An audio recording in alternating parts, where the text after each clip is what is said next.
今天我们将采用一个古老、充满争议的投资策略——马丁格尔策略来做回测计算。股票市场中，马丁格尔策略就是在股价下跌时增加投资，以较低的平均成本获得更多的股份，然后在股价上涨并达到盈利目标时，一次性卖出获利了结。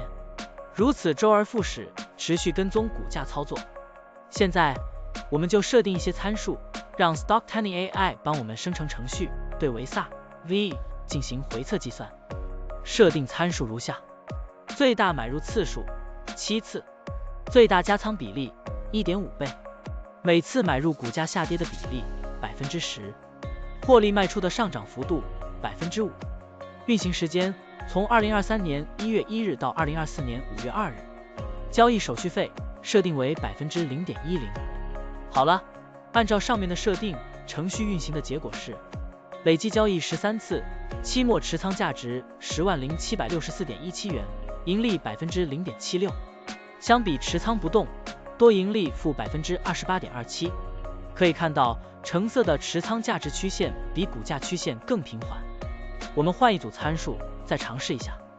最大买入次数5次，最大加仓比例 1.5 倍，每次买入股价下跌的比例 8%， 获利卖出的上涨幅度 3%， 这样就可以得到新的回测结果。